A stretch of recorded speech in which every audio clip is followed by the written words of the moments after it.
What classifies a player or team as mid?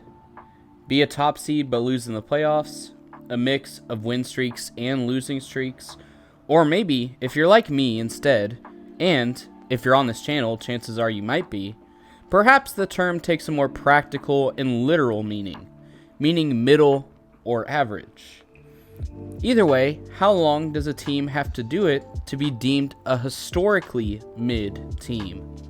1 season? 2 seasons? 5 seasons? What about even 10, 15, or even close to 20 seasons? Seems absurd, right? Except everyone is talking about it. Are the Atlanta Hawks the most mid franchise in all of sports? The Atlanta Hawks might be the most mid team in NBA history. The Atlanta Hawks are literally the definition of mid. Alright, so let's talk about how the Atlanta Hawks are one of the most mid teams / 50-50 teams ever to exist. This is the most mid team in NBA history. It's called the Midwest because every single thing in it is mid. But even with everyone pointing out this occurrence, it seems they all have one thing in common that they never include. The question, why? Articles and forum posts like these started to surface around the time that the stat was recorded, but then it simply faded away like other basketball news. Instead, I think it'll be fun to crack this onion open and dive into how this seemingly mathematical anomaly occurred.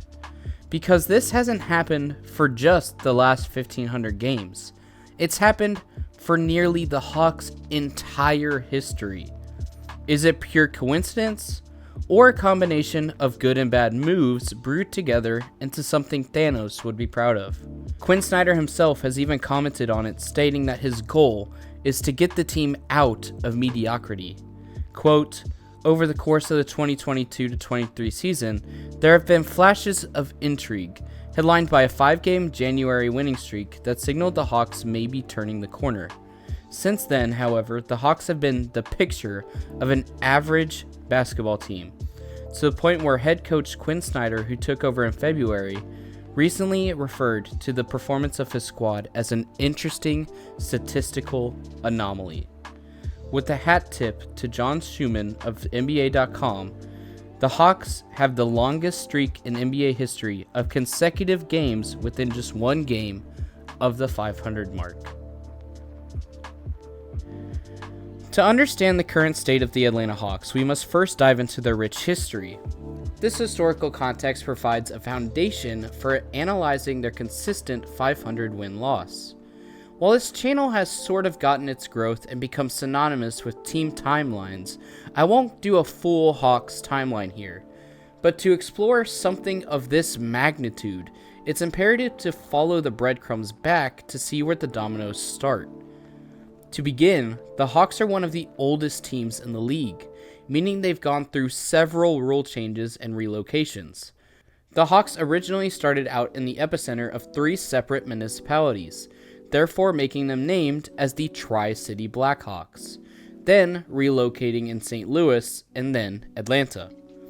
Already in just their locations, we see a bit of pros and cons. For Tri-City, that being Moline, Rock Island, and Davenport, all located in Illinois and Iowa, they were part of huge basketball-rich areas. This region, as part of the Midwest, had a strong basketball culture. However, the area was still relatively small and lacked the larger market potential of bigger cities. This limited the team's ability to attract top-tier talent and generate significant revenue from ticket sales and sponsorships.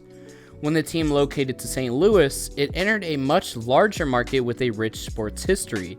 St. Louis, however, was home to several different professional sports teams, including the Cardinals and the Blues, which helped create a rich sports environment, but also meant competition amongst the sports leagues to attract new viewers. The larger population and greater media coverage in St. Louis provided the team with more opportunities for revenue generation and fan engagement. However, the area was also a hotbed for civil unrest, even resulting in the team passing up on legend Bill Russell as they felt the market would not accept him and make him more victim to violence.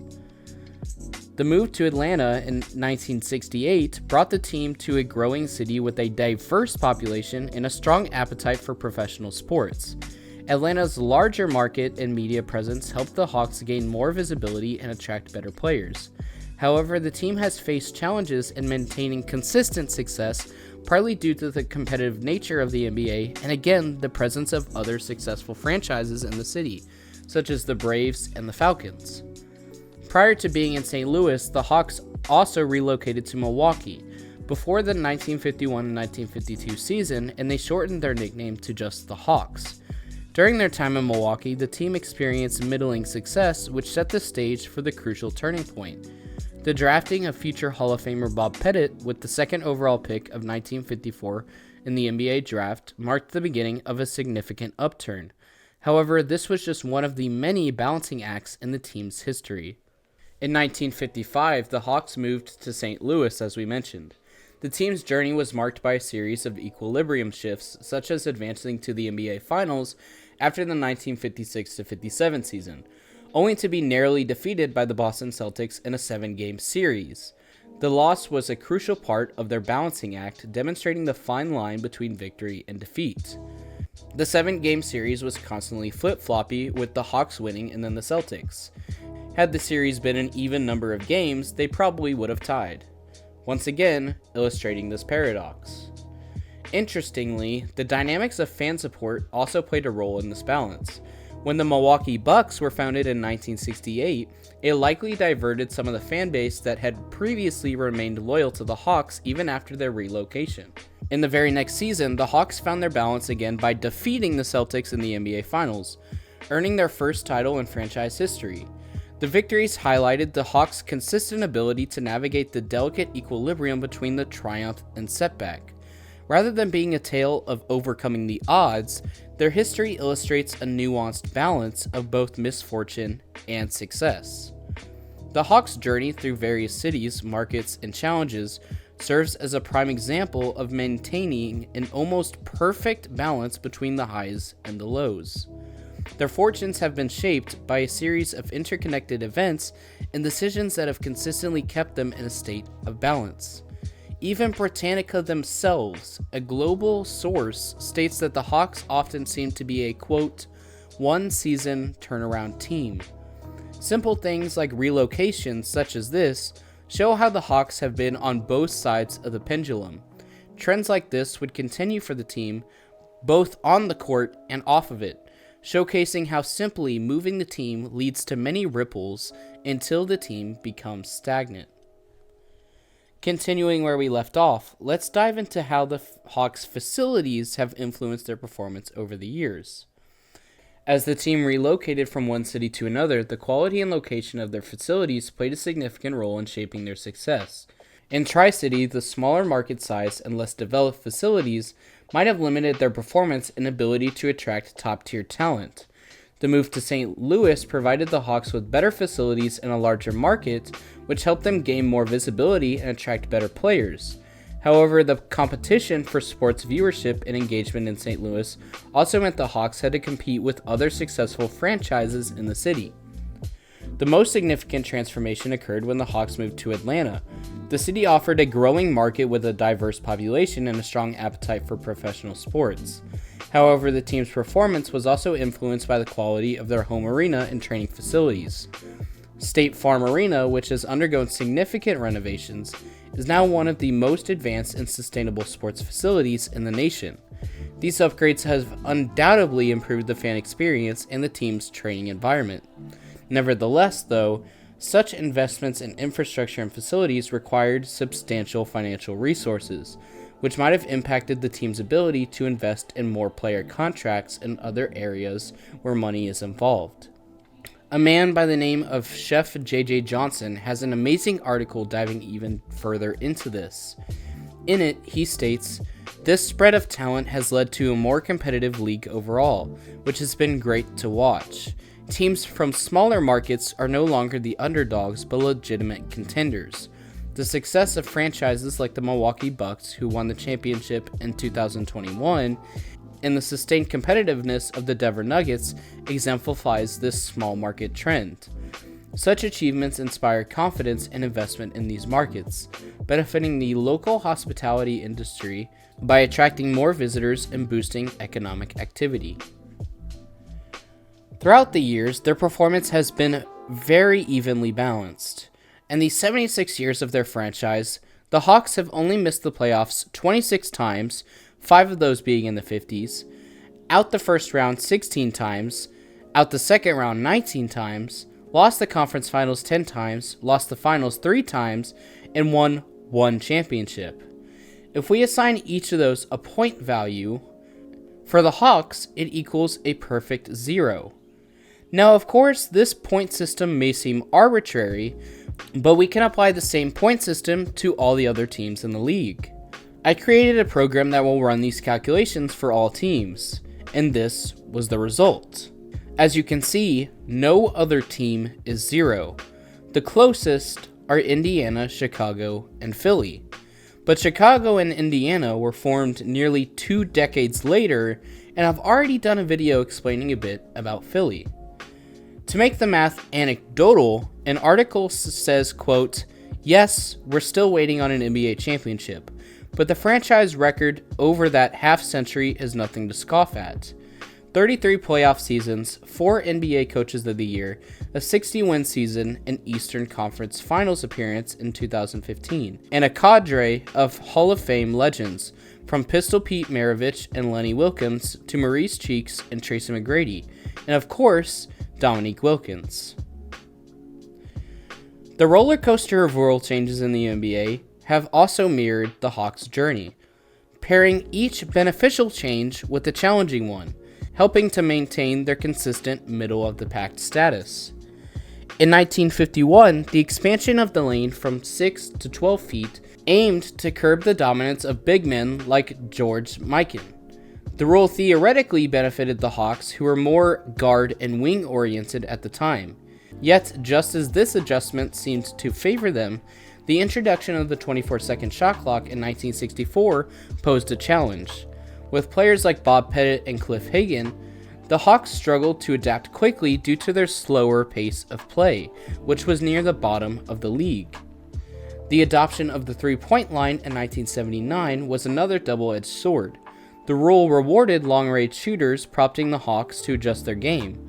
While this benefited them in the long run, the initial adaptation phase was a hurdle. Players like Dan Roundfield and John Drew had to develop new skills to stretch their defenses effectively. The elimination of hand-checking in 2004 brought a significant boost to agile guards and wings like Joe Johnson and Josh Smith.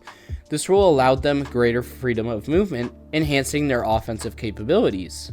However, the defensive 3-second rule introduced in 2007 posed another challenge. While it encouraged more active and strategic defensive play, it also required strong interior defenders like Al Horford and Josh Smith to adapt their game. For every rule change that seemed to tip the scales in their favor, there was another that kept them grounded in their status of statistical average. This delicate balance between benefit and challenge has defined the Hawks' journey, ensuring their place at the epitome of mediocrity in the NBA. Some of these rules even had unexpected outcomes. For example, the foul baiting rule was expected to diminish Trae Young's efficiency on the floor, but in reality, his scoring and passing abilities have been through the roof this season. League expansion added to the Hawks' narrative of mediocrity as well. In the 1965 to 1966 season, they were 6th out of 9 teams, positioning them seemingly towards the bottom of half. As the league expanded, being 6 out of 7 teams made them appear more competitive above half. This trend continued, shifting the Hawks from near the top to a more middle-of-the-pack position over time. If we look at it further, the Atlanta Hawks, as one of the oldest teams in the NBA, have experienced the phenomenon of being mathematically average as the league has expanded over time. Initially, the Hawks were among the few teams competing in a smaller league, but as the NBA grew, they found themselves gradually descending in the rankings. Imagine a scenario where you're the top team out of 3. So, you're the best out of 3. But as the league expands, you see one team added that's just a little bit better than you, and one team that's worse than you. you suddenly shift from first out of 3 to second out of 5, then third out of 7, fourth out of 9th, and eventually you get to 15th out of 30 as the league sits now. This incremental addition of teams before and after has diluted their relative standing, making them increasingly average. Coupled with adapting to the numerous rule changes we discussed, the Hawks have continually had to adjust their strategies and rosters as well. There have been attempts to amend things like this, such as the draft lottery in 1985, where the worst team often gets the best pick. However, even with the best pick, the team still has to make the right choice for the team, which seems to be about 50-50 on making the right decision on what best fits a team. On top of that, the globalization of the NBA opens up those options even more so. The Atlanta Hawks have experienced a variety of coaching changes throughout their franchise history as well, which have contributed to their reputation of being consistently average. Each coach brought a unique approach, but these varying strategies often led to a balance between their success and mediocrity. In the earlier years, coaches like Red Auerbach, before his legendary Celtics years, focused on strong fundamentals and disciplined play. This helped lay a foundation, but the team still struggled to rise above the competition consistently. Alex Hannum's tenure in the late 1950s brought a more aggressive and physical style, leading to the Hawks' only championship. During the 1980s, Mike emphasized a defensive-minded approach, which helped the team become a consistent playoff contender.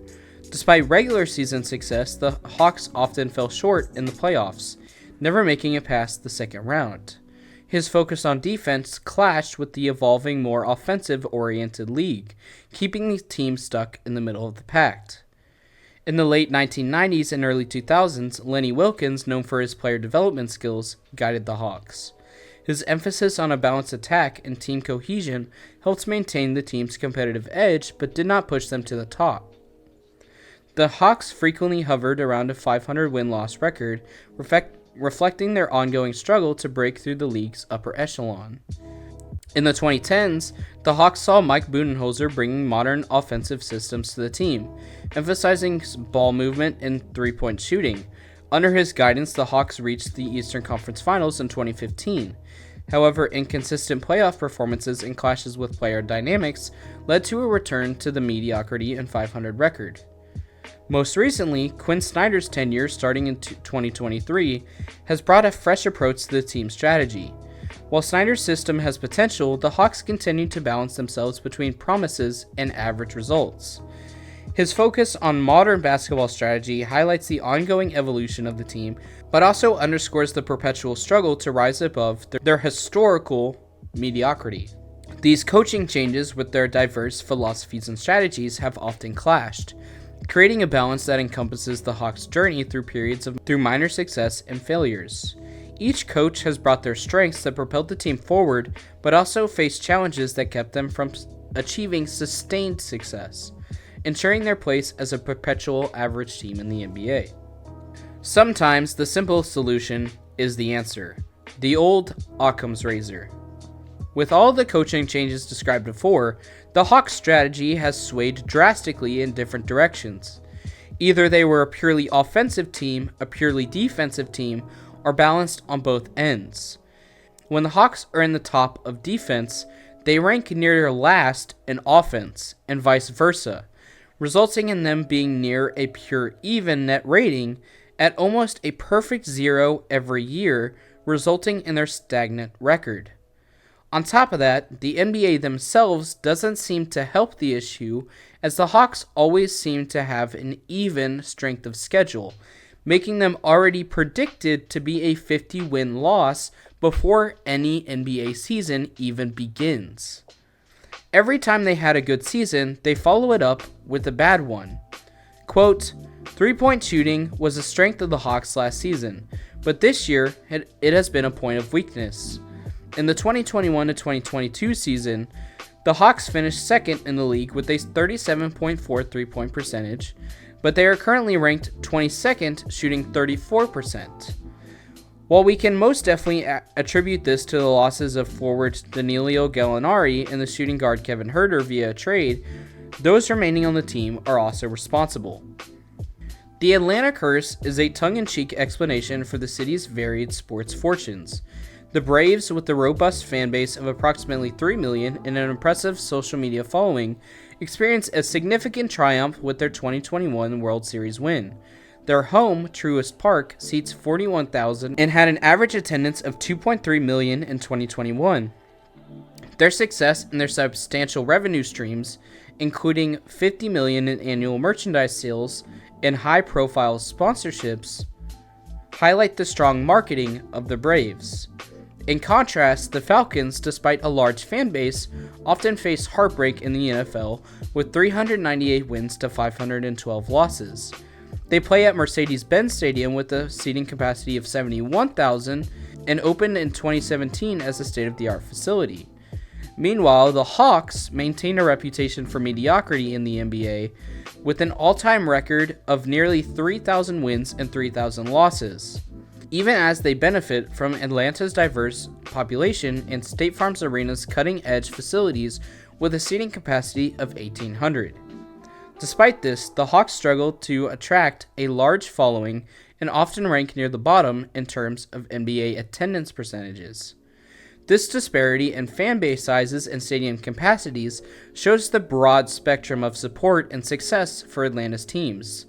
The Falcons are often seen as the losers due to their consistent struggles and memorable Super Bowl heartbreaks, while the Braves are celebrated as the winners with their recent World Series victory, while the Hawks find themselves in the middle of the spectrum, neither reaching the heights of championship glory nor suffering the depths of perpetual failure. This blend of triumph, disappointment, and mediocrity encapsulates the unique and often frustrating sports culture in Atlanta. Of course, there are many different factors at play, such as players not getting along with coaches, other off-court issues, money issues, and of course, injuries. With an article in 2022 stating, "Luck hasn't always been on the Hawks' side. Nate McMillan's squad has been ravaged with injuries early on. Bogdan Bogdanovic missed the first 23 games of the season recovering from knee injury. John Collins, who seemingly is on the trade block every other week, has missed 7 games. Newly acquired DeJounte Murray missed his 4th consecutive game and is not expected back for another 2 weeks." It would not be a stretch to say the Hawks haven't had enough time to get it together, especially with the addition of Murray and loss to Kevin Huerter in the offseason. However, the coaches and players alike would say that this is not an excuse. Injuries impact all teams. The best ones find a way despite them, which leads to the question, is this just who the Hawks are? End quote. However, we don't have all the time in the world to dissect every single piece of Hawks history. And also, sometimes it's even better for just the fans themselves to come up with their own conclusions. But it is interesting the things we can see that the Hawks have gone through to reach this mathematical wonder. Several different factors contribute to it, and maybe they'll be stuck like this forever, especially if the NBA keeps giving them an even schedule. Meaning, unless they get an elite generational pick or decide to perform a process like the 76ers, the Hawks will not win a championship unless the NBA practically hands it to them with a weak strength of schedule. And even then, they would still have the playoffs to contend with. And so, the Hawks will historically be known as a mediocre team. With that being said, guys, I hope you enjoyed this video. I try and upload every Thursday, so if you want more like this, be sure to subscribe, like, share the videos around, comment, all that good stuff. We're trying to hit 25k subs by the end of the year, and I will see you all in the next one. Peace out. This is not okay. This needs to stop now.